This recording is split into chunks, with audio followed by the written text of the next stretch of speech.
So I would recommend before viewing this video that you listen to the Radio Lab episode and enjoy it. I think it's really awesome. Listen to the Radio Lab episode titled Words, and just briefly watch the two video clips of Brokaw's aphasia and Wernicke's aphasia. I'm going to assume that you've done those things as I walk us through the remaining material that I want you to have access to that helps us to answer questions. The question, where did language come from? So there are two different sort of methods to try to answer that question. One is to look at contemporary evidence that's happening right here, right now, all around us. The Radio Lab episode covers a really nice range of approaches to the study of where language might come from and what it might mean, what it might do for humans. So I hope you got out of that episode the idea that language seems to give us ways of connecting concepts to each other and then connecting those connections to other people. So there seem to be connections between our linguistic ability and our ability to understand the point of view of another person. We saw that develop in the Nicaraguan Sign Language example. We see in the left of the blue wall studies the way in which the acquisition of syntax, of hierarchical structure, seems to give us ways of connecting concepts to each other in our own brains, and so on. In this video, I want to talk a little bit about some approaches to the study of the origin of language that go way further back in time. So I'm going to look a little bit at what we know about the evolutionary history of language, and then the linguistic history of language, and I'm going to explain to you why we can't just look for, historical examples of writing, but instead we have a method for deriving something about linguistic history from existing languages, and that's called historical linguistics. So it's kind of a lot to cover, but I'm gonna do it, at an overview level, not at a detailed level. So when we're trying to understand how something has come about in the deep history of humans, we might want to consult the archaeological record. And our first step when we're thinking about language is to look for early evidence of writing, because we, especially in the US, we think of language as a written thing. And here's what we learned from the archaeology of writing. We learned that when people started writing things down, they uniformly, no matter where it happened, started out by writing numbers, not words. And they did this. The earliest examples of writing are all like accounting. They're keeping track of who owes what to whom. So these oldest examples, we have examples of writing that are about 5,000 years old, give or take. They're found in two places in the archaeological record, one in Mesopotamia, which you will recognize as contemporary Iraq and Iran, and then another place where we find very old examples of writing is in China. Each about 5,000 years old, no evidence necessarily that those groups were in contact with each other at the time. So these seem to be independent inventions of writing. And we see a third independent invention of writing in the Americas, and it's in probably happened in Central or South America about 3,000 years ago. So again, no evidence that these inventions had anything to do with each other. They seem to be independent inventions of writing, 3,000 to 5,000 years old, and what we find is that there's no evidence that the languages being written were young. That is, the languages being written 5,000 years ago in Mesopotamia, in China, and then 3,000 years ago in Central America look like fully fledged natural human languages. They're not primitive, they're not simple. They're They're just language. It looks like language had already been around for probably thousands of years before anybody thought to write it down. And probably language, as today, was used by a lot of communities of people who never wrote it down. So we know that even today, only a third of languages on Earth have a practical orthography.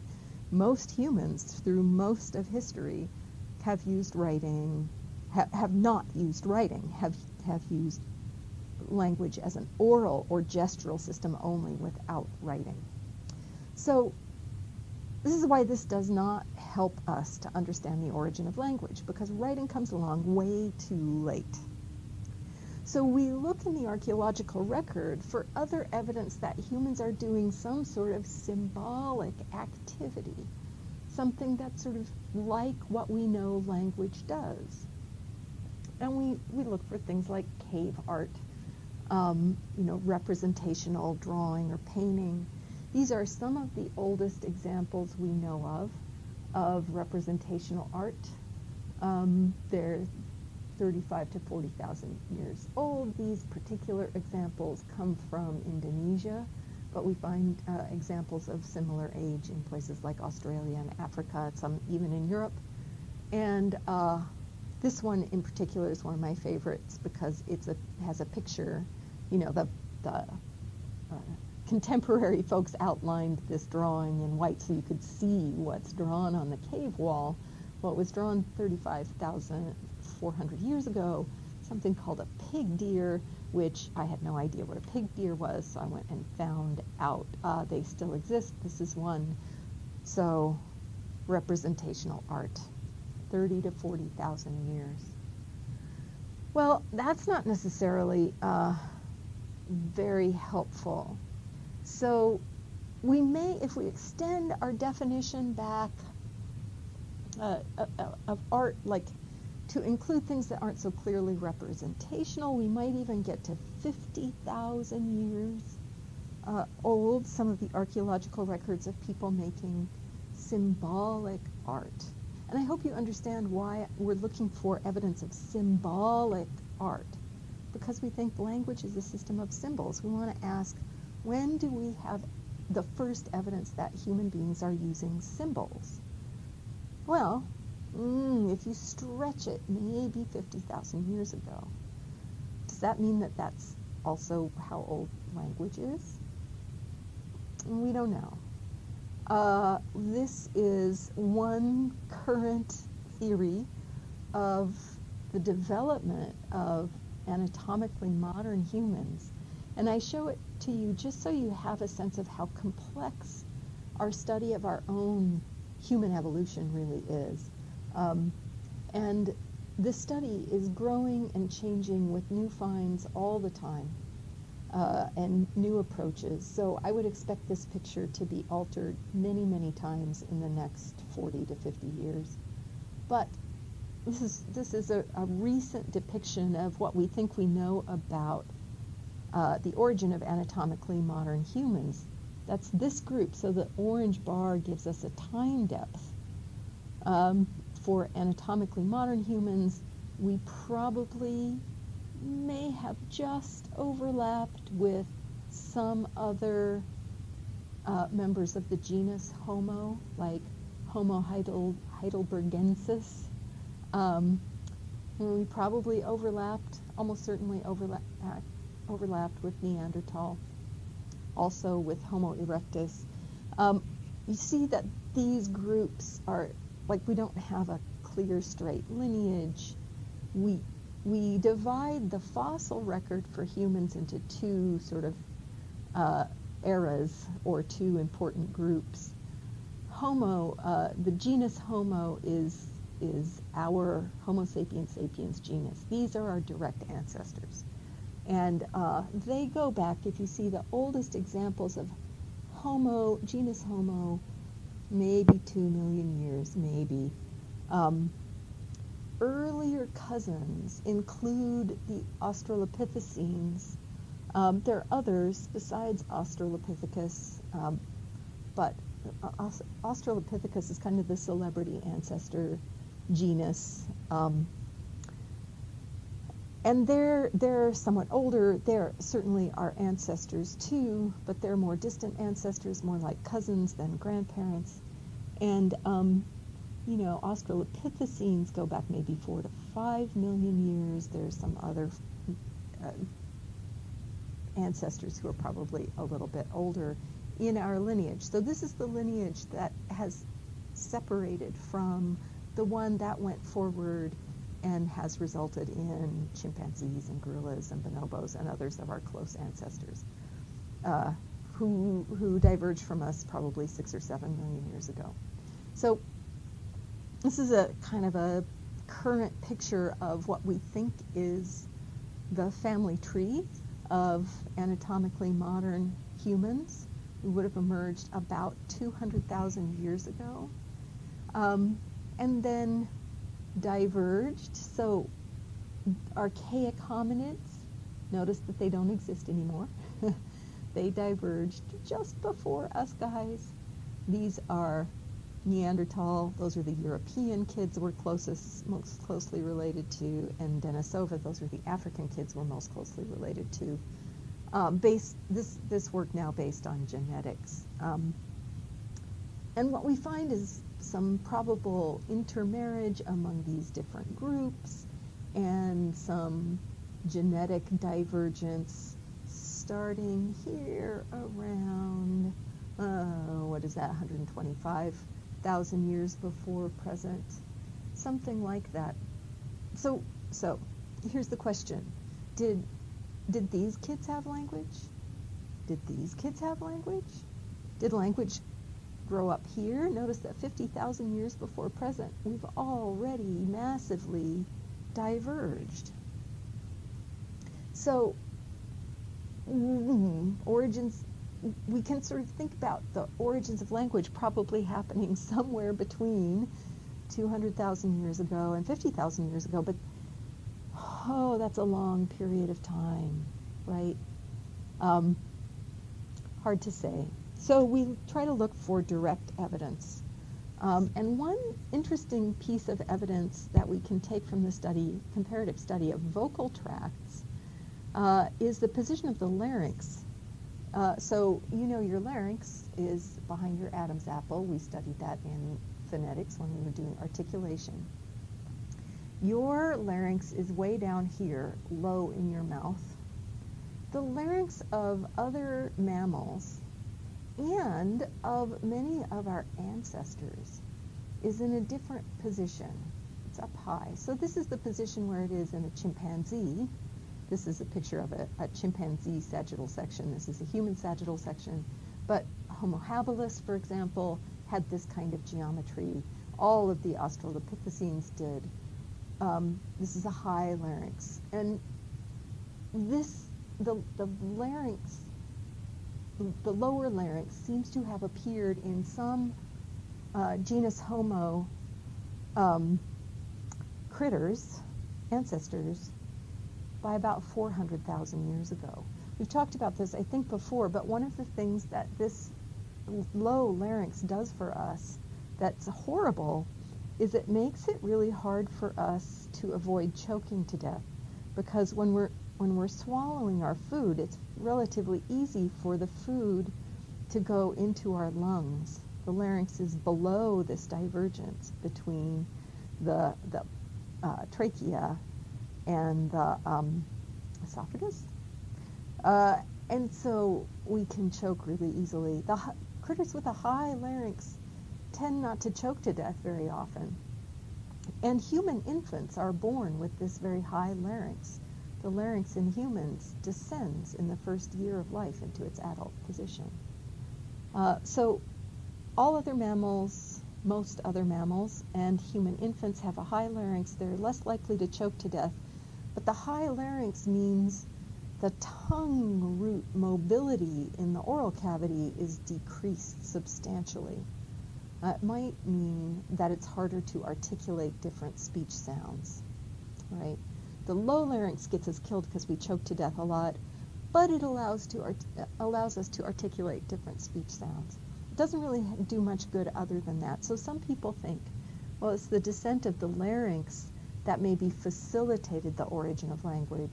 And if that's true, language might be as old as 400,000 years or so. Maybe, right? It's indirect evidence, we don't know. We also look at the development, the evolution of the brain. We see how, over the course of human evolution, brains have increased in size relative to body mass, but they also have changed in structure. So primate brains, including genus Homo, but all primate brains have a property called lateralization.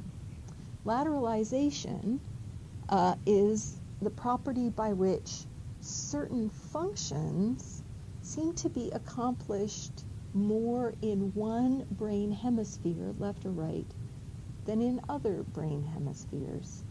So primate brains have this specialization of the different hemispheres to do different things.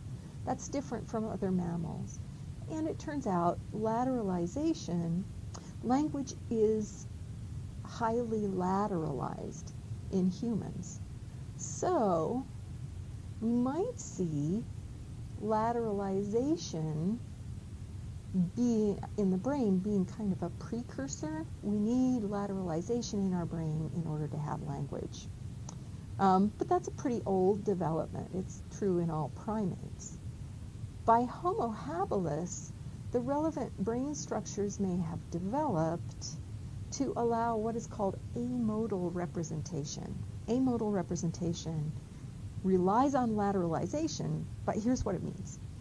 So if you close your eyes and I hand you an object, you can feel the object and your brain can construct a visual image of that object, right? And then you open your eyes and you'll find out ways in which your visual image was maybe a little bit wrong, but it's going to be largely right. You know, if the object is round like a ball, you'll have a picture in your head of a ball. So the representation is what's in your brain. It's not dependent on the sensory input, right? So what your brain can do, you human, what your brain can do is take tactile input, tactile modality, and turn it into a representation in your brain that's visual, like you can see it in your head. Amodal representation is a thing that seems to be necessary for language. And the relevant structures in the brain that we think allow amodal representation seem to have emerged maybe by Homo habilis. They're definitely there in Homo erectus and older. And remember, Homo sapiens may have overlapped a little bit with these guys. So what we know these are important precursors for language, but they're probably not enough lateralization and amodal representation. What do we need to get language in the brain? Well, we know this material from the fossil record, but it doesn't get us the answer to our question, right? So we want to look more closely at how language works in contemporary brains. And a really old method, sorry, we're talking about brains, so I give you a zombie comic. I don't mean to indicate that zombies have language or not, just zombie comic, yay. Okay, so we look for people who have trouble with language due to something like a stroke or a disease or injury of the brain or dementia, a kind of disease of the brain. We analyze the nature of the difficulty of the language, and then we look at their brains. And in the olden days, this method has been used to try to understand how language works in human brains for a couple of hundred years. So in the olden days, you had to wait for people to die, and then you took out their brain and you looked at it, right? You kept track of their behavior when they were alive. I'm now going to give you, a fancy term for this idea, trouble with language. I'm going to call it aphasia. Aphasia is a cover word that refers to an impairment of language that affects production, speaking, comprehension, understanding, and or orthography, reading or writing. So all of those things are grouped together under the heading of aphasia. Any impairment affecting those things that's caused by a disease or injury of the brain. Little Dottie, she's an adorable girl, and she's deaf, but she's perfectly fine, right? All right. Now, the two classic aphasias are visible in the example videos that I gave you. So the first one, called Broca's aphasia, I hope you watched that and understood that this kind of aphasia results in the person being very slow and halting in their speech. So it's called disfluent aphasia. The person can often find content words, nouns and verbs, but they have a hard time with inflection, right, or function words. So this sort of slow, halting speech, Broca's aphasia, is so called because a doctor named Paul Broca is the first to have discovered and named this variety of aphasia. He had two patients back in the late 1800s. These patients came to him with aphasia. The first patient, Leborn, had language so affected by aphasia that he had only one word left. It was tongue. Now, this is, Leborn would have been a speaker of French. Right? He could say, Leborn could say tongue. He had some sort of progressive neurological illness. We don't know exactly what it was. The picture, this is actually Leborn's brain. And the picture shows damage post-mortem, right? In this area, this is the left hemisphere, and it's the damage is localized here in this part of the brain, right? So this part of the brain is going to come to be known as Broca's area. Aphasias like that first example you saw, Broca's aphasia, have these same properties. Leborn was a very extreme example of Broca's aphasia. He only had one word left, right? Lalonde had a stroke. What I want you to notice about Lalonde's brain, it's a little bit difficult to see, but the damage is again here in this front part of the left hemisphere. Lalonde, the second patient of Broca's, was limited to these words, this word, Lalonde, his own name. He could say yes, no, you, today, toujours, and Lalonde. So what we find today when we analyze the two brains is damage in this area, the left, sort of just above and in front of your ear, right? And the damage actually goes relatively deep in these two examples. They have damage in multiple areas, which probably accounted for the severity of their aphasia, right? So people who have Broca's aphasia often have damage in this area. The area is called Broca's area.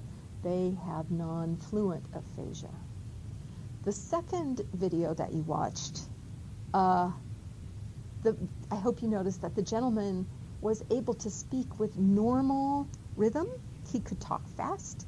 He could say lots of words. He wasn't limited to just a few content words, but he says words that they're gibberish, right?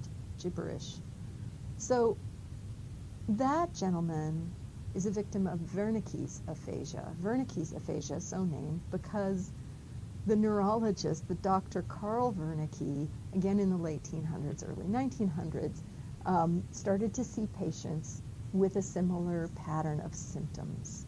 And upon those patients' deaths, he examined the brains and found lesions still on the left hemisphere of the brain. Remember, I said language tends to be highly lateralized. That is, in most people, our left hemisphere, in many people, our left hemisphere is the language hemisphere. Not entirely, but the left hemisphere seems to specialize. And these patients had damage on the left hemisphere, but in a slightly different location further back.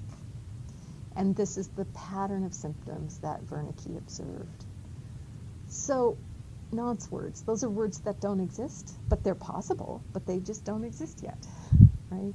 Wernicke's aphasia, therefore, is sometimes also called jargon aphasia, sometimes called fluent aphasia. So these kinds of early studies led to what I'll call the classic view of how the modern human brain does language. That is, language mostly is done by the left hemisphere of the brain. The two key areas are Broca's area here up front and Wernicke's area, here a little bit further back.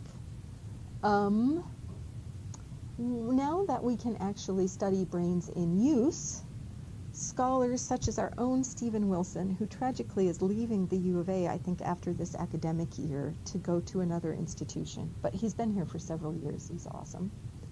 Scholars like Stephen can look at how the brain works while speakers are using it, right? You don't have to die.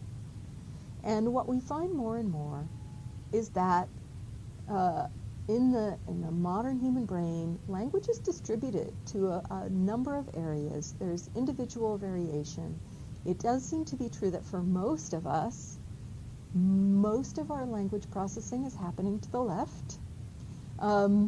If you are left-handed or have left-handed people in your family, it's likely that your language in your own brain might be less lateralized to the left, more distributed. So you might have more activity on the right, not just on the left. So there's some variation, but we tend to be left hemisphere dominant. And what we find is that a lot of what we need to do language is not in the areas, Broca's area and Wernicke's area, so much as it is in the connections, the pathways between the areas.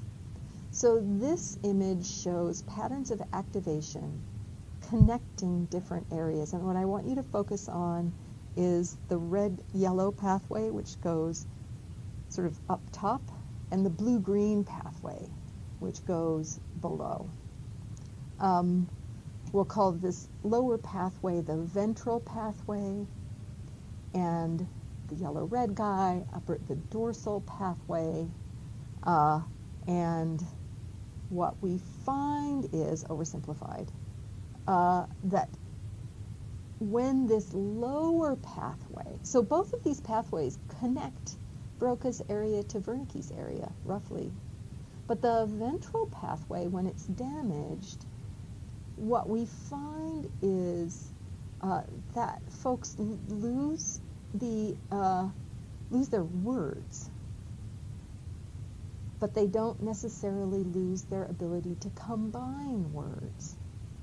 Conversely, when there's damage to the dorsal pathway, people keep their words but lose their syntax. So you can think of this as roughly a Wernicke's aphasia, a fluent aphasia kind of problem when the lower tracts are harmed. This is more of a disfluent aphasia effect when the upper pathways are compromised. Now, interestingly, when we look at the brains of other critters, what we find is that the ventral tracts are analogous to structures that we find in other animals' brains, right? But the dorsal tract, these upper tracts, the structures in the dorsal tract seem to be unique to the human brain. So it might be, and this is sort of converging evidence, right? That human language is this richly combinatorial, compositional system. We combine stuff, we build bridges, right? And that combinatorial part we saw in the study of non-human animal communication in animal language learners. That's the part non-human animals that we've studied anyway really tend not to be able to do. Makes sense now if we think, well, this is not present in their brains. But what they can do pretty well, it seems, is this. Have individual word-like elements that can be produced in isolation. Now this is highly speculative, right? And oversimplified, and really the science is in its infancy. It's an emerging science. But it's starting to help us understand what might be needed for a communication system like language.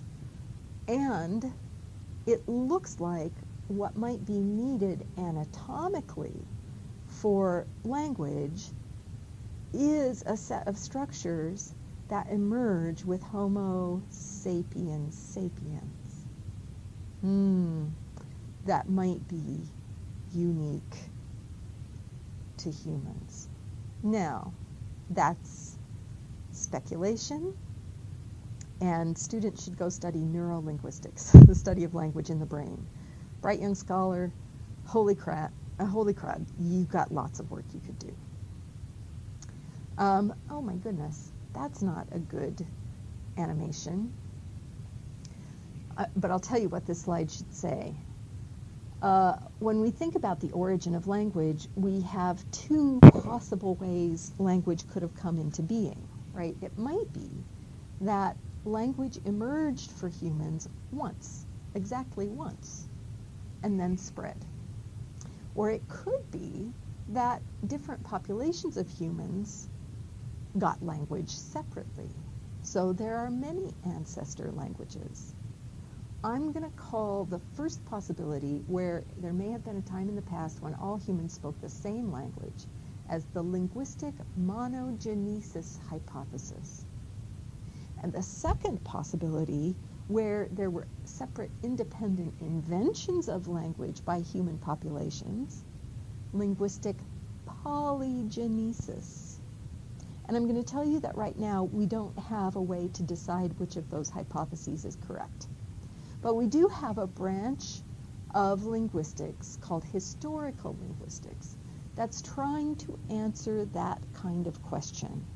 Historical linguistics is a study of how languages change over time. And you should know that early linguists, that's the only question they were trying to answer, was how languages change over time. You will see the term philology. If you look at the study of language historically, philology is the study of how languages change over time and of historical relationships between languages. Historical linguists use evidence from historical materials where they got it. So if you have written materials that go back several thousand years, absolutely you use them. But most of the time you don't have those kinds of historical materials. So they use evidence from contemporary languages to work backwards, to reconstruct hypothesized ancestor languages, which are also called proto-languages. So a proto-language is a theoretical, hypothesized ancient language that we think might have existed in the past, and that might today have contemporary descendant languages. ASU, I don't normally advertise for ASU, but ASU does have Professor Ellie van Gelderen, who is one of the most important historical linguists working today. And Ellie knows everything about the history of English and the history of the languages related to English. She also knows a lot about other languages of the world. So if you ever get to ASU, go study with Ellie. She's awesome. So the linguistic monogenesis hypothesis has been proposed primarily by this scholar, Joseph Greenberg, and his students, Merritt Rulin, the most prominent among them. And this is an influential but unreliable theory. What do I mean by unreliable? Well, I said that historical linguists work from examples in contemporary languages, right? And we try to reason backwards, put together the puzzle of history by looking at what we have today. The particular way in which that is done by Greenberg, Rulin, and their students is a method known as mass comparison. And here's kind of how mass comparison works. You remember the Swadesh list. The Swadesh list was developed in part to do comparative historical linguistics. And so mass comparison means you take Swadesh lists from as many languages as you can, and you put them all into a big computer protocol where the computer knows how words are pronounced and what concepts the words map to, right? And you tumble them all together and you try to find correlations where groups of languages have similar sounding words mapping to similar concepts. That system, called mass comparison, does produce, according to Greenberg and Rulin and their development of the system of mass comparison, it does suggest that linguistic monogenesis might be the right answer. That is, there might be a single ancestor language for all contemporary, naturally occurring human languages. The name of the hypothetical ancestor language produced by Greenberg, Rulin, and their students via the system of mass comparison, the name for that ancestor language is Proto-World. So you can Google that, Proto-World, and see what people are saying about it. Greenberg and Rulin use their comparison also to try to estimate how long ago ancestor language might have been spoken. And their system gives us a time depth of Proto-World would have been spoken 50 to 200,000 years ago. Now, you notice that that's the right time frame. It's the same time frame that the archaeological evidence gives us for understanding the origin of language, right?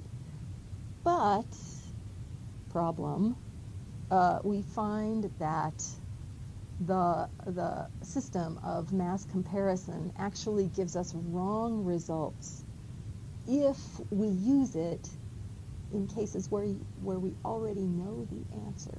So where we already know what languages are related to which, what we find is that if we apply mass comparison to those data, mass comparison gives us wrong results. So, and the reason it gives us wrong results is that it can't tell the difference between words in different languages that are there because those two languages used to be the same language versus those where maybe one group borrowed a word from another, right? So think about the word arroyo in English. In English, we borrowed the word arroyo from Spanish, right? Arroyo is not an old word of English. It didn't come down from Germanic. But on Greenberg and Rulin's system, the fact that English speakers use arroyo to mean the same thing that Spanish speakers use arroyo to mean would make them think that English and Spanish are more closely related than they really are. All right, so that is a typo in Wikipedia. That should be Rulin. Proto-human or proto-world reconstruction. These scholars have actually gone through the data and constructed a dictionary that they think gives us the root morphemes that must have existed in in proto-world. So we have these kinds of roots. Now these are highly, highly speculative. Might they be right? Maybe, but we can't be sure, right? And they might be seriously wrong. When you read about origin of language outside of this classroom, I want you to know that although linguists know that this proposal is speculative at best, misleading at worst, linguists know that. Nobody else seems to pay attention to us when we say, hey, dudes, don't believe this, right? So archaeologists, geneticists, others regularly use this work to support their theories, not being aware that it is really, really dangerous to believe this to be true. Could it be true? It might be, but the method leads us to wrong results sometimes, so we don't know. There is a really good method, which we know leads us to correct results, that historical linguists, not Greenberg, Rulin, and their guys, but Ellie, for example, and us guys use. The comparative method, the gold standard for reconstructing the history of languages. It's a much more rigorous method. So here's how you do the comparative method. And why do I say this is the gold standard? Because we know for sure that it gives us right results. That when we use it, if we already know the answer, we reconstruct the correct answer independently using this method. So we then trust the method when we use it on data for which we don't know the answer. All right, so here's the method. First method, you got to pick some languages that you think might be related in the first place. Why? You don't just throw every language into the bin together. You have to sort, and you have to use your brain, you have to use your understanding of archaeology and human migrations and such to narrow down the playing field. You pick languages that you think, these could possibly, based on my language external evidence, be related. So you think, all right, there might be a single ancestor language, a proto-language. And then, step 2, you do the Swadesh list thing, right?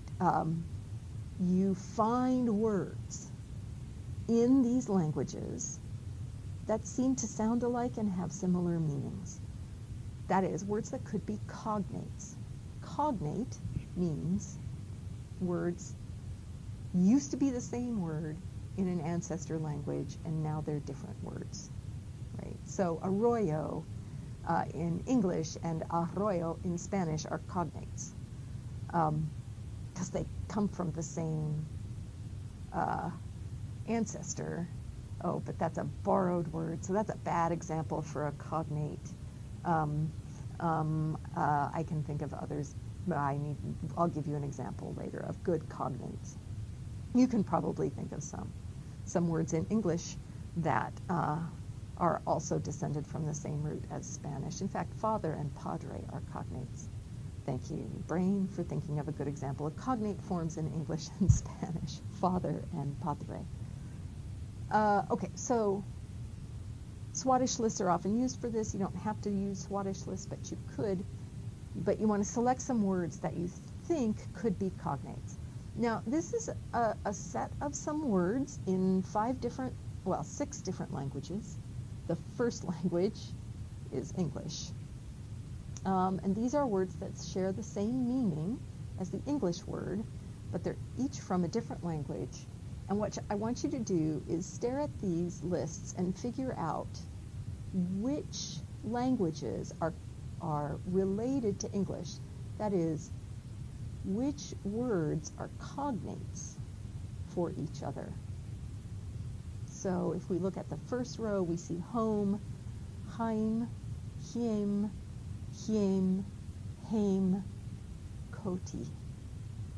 Doesn't that kind of look like these guys might have been the same word at some point in the past? Because they really sound alike, right? And they mean the same thing. Language, okay, well, You've got a weirdo here, but these three kind of all look alike. And we know, because we're English speakers, we have a word speech, right? It kind of seems like it might be similar to these guys. This one looks really different, but see how it starts with tung, which might make us think of tongue, which isn't, Okay, so, but kieli, weirdo, right? Okay, so which language, we're just eyeballing these things to try to determine which might be cognate, And I think if you stare at these long enough, you'll come up with the following hypothesis, right?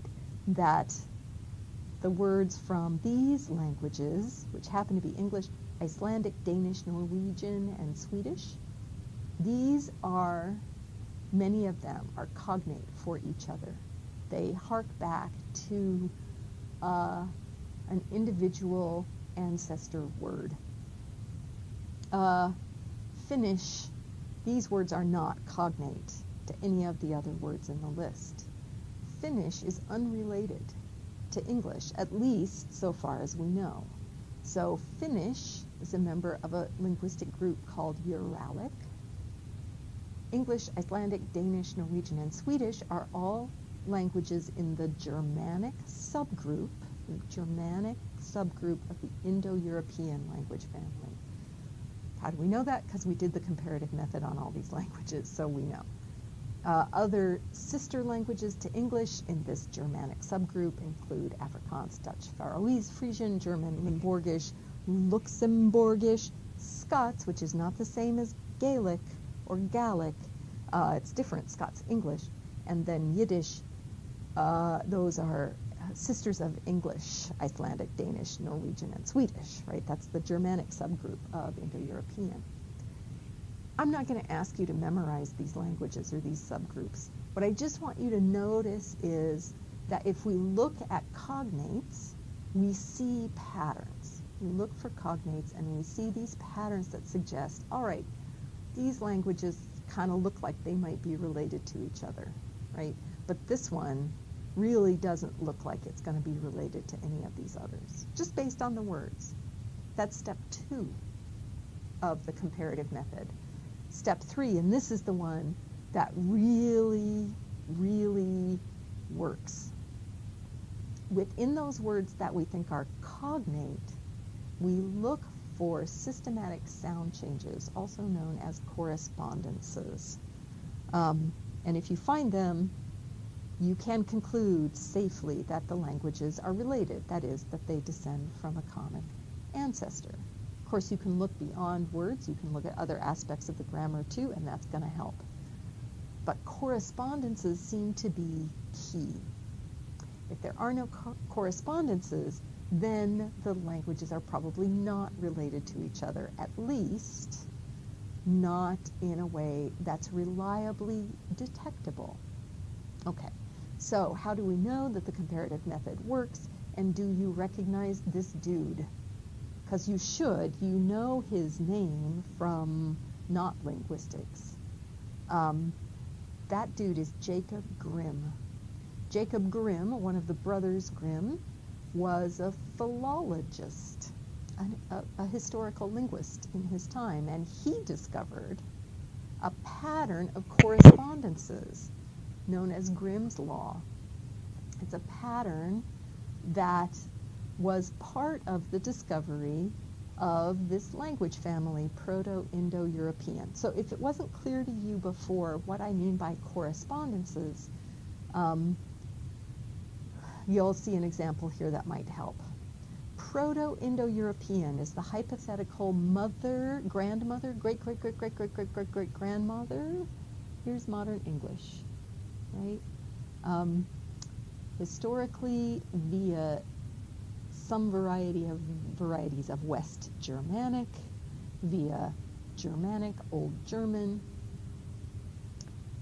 We are related, English is related to all these different languages and more. This is actually a partial tree of the Indo-European language family. Proto-Indo-European, abbreviated PI, which is delicious. So, What's the time frame here? We know this from the development by people like Jacob Grimm of the comparative method. Proto-Indo-European, the time depth is maybe 4,000 years to 10,000 years old. 4 to 10,000 years old. One possibility. It's about 4,000 years ago, and the first speakers of this language lived in the Pontic-Caspian steppe, which I will show you on a map in a moment. Second possibility, no, Proto-Indo-European was spoken more like 9 to 10,000 years ago, and it was spoken in Anatolia or Syria, in that area of the world. Whichever of those two hypotheses seem to be true, we know for sure now that the ancestor of Germanic split about 500 BC, right? So what, 2,500 years ago, is that right? Have I done my math correctly? And we know that because of this pattern of correspondences discovered first by Jacob Grimm. So we have cognates here for foot in Latin, in Greek, in Sanskrit, and in English. Now, English is going to be our example of Germanic. But if you speak German, you'll see a similar pattern for the relevant words in German as well. Latin, the italic group. Greek, the Hellenic group. There's just Greek by itself. Sanskrit, from the Indo-Iranian group. Word for foot, in Latin, ped, in Greek, pod, in Sanskrit, pod, in Greek, foot. Now keep track of the guys in red. Do you see how it's P, P, P, F? That's a correspondence set. We have cognate words with a pattern of sound correspondence. Word initial pa in Proto-Indo-European got pronounced fa sometime around this Germanic split. So you can think of this as being a split of people. They start out in Anatolia, say, and then they start to spread out over Europe. I'll show you a map. And then by the time they're out here in the area of Proto-Germanic in Western Europe, they're starting to change how they talk a little bit. Just this subgroup. These guys are staying with their old pronunciation, but this subgroup is starting to switch their pa to fa. Voiceless bilabial plosive becomes a voiceless labiodental fricative in word initial position. Look at what happens to the D's. Another correspondence set, right? But it's the correspondence set in red that counts as Grimm's law. So the P's in Indo-European become F's in Germanic. The TRs in Indo-European, tres, tris, trias, becomes th, right? The voiceless alveolar plosive from Indo-European becomes a voiceless interdental fricative in Germanic. And then k, cord, card, stays ka, Latin and Greek, becomes sa, over here in Indo-Iranian, Sanskrit, ha, those kas become ha in Germanic. Those of you who know Spanish, test your core vocabulary. Look for places where a Spanish ka corresponds with an English ha. Yeah? Look for times when a Spanish tr corresponds with an English thra. Look for times in a Spanish pa corresponds with an English fa. That's Grimm's law, that pattern of correspondences. Now, we don't get to anything called English until about 400 AD, and we'll talk about the history of English separately in the next module. But I wanted to show you a map where these two possible homelands for Indo-European were marked. So one of them here, the Pontic steppe, the other one here in Turkey, Anatolia, Syria, that area. We have some very recent scholarship published in 2015 which argues that this is probably the correct homeland. This is based on archaeology. The comparative method doesn't get us to that level of detail, but it does get us an accurate result for the language tree. And what we find is that the method called comparative linguistics gets us correct results for language splits that are language developments, language relationships that are as old as 10,000 years. But any language relationships older than 10,000 years, we can't detect those anymore using the comparative method. So the comparative method is very good, it's very accurate, but it's limited. We can only see back 10,000 years.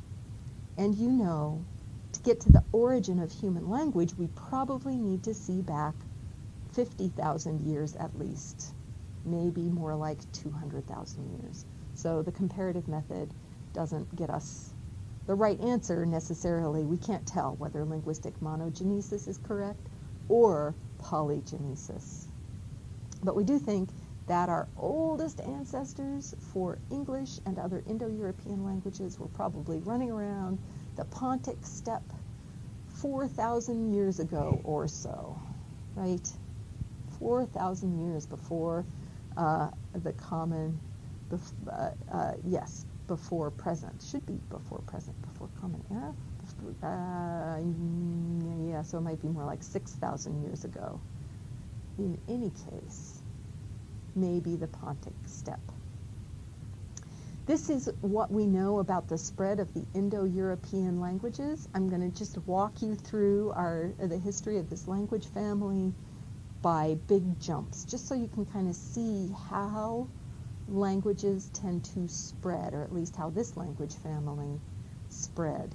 So you don't need to know any of the special terms on these slides. I just want you to watch the colors. By 3,500 BC, we have probably two linguistic groups in this part of the world, right? Somewhere around here. Here's the Pontic steppe. Here's Syria, Anatolia, right?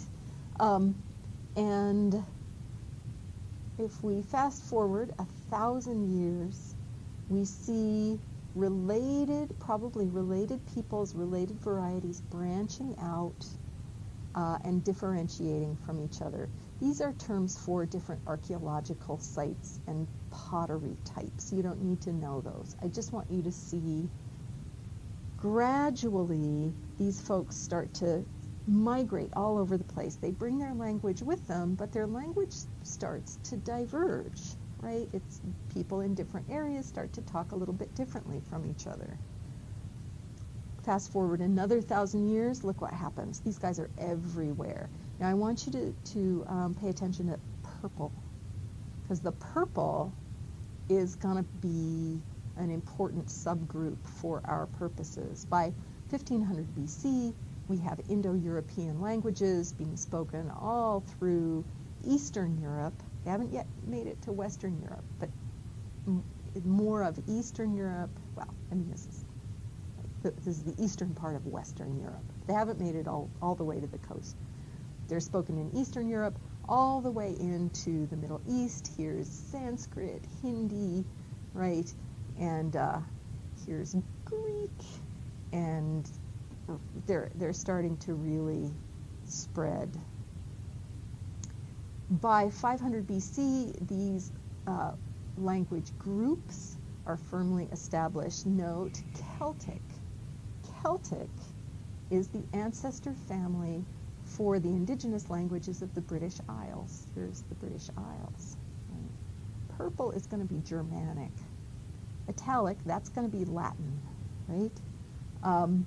So now watch these guys. I'm going to fast forward them a little bit. We want to keep track of our Celtic languages like Irish Gaelic and Scots Gaelic and others. And what happens over the next 1,000 years is that our Germanic speakers just start to spread way over Western Europe and into the British Isles.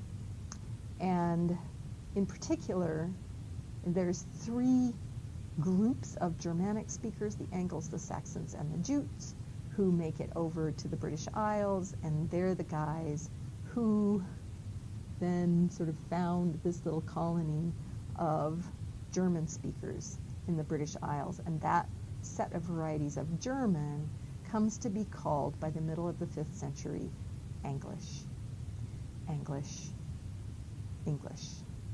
Right?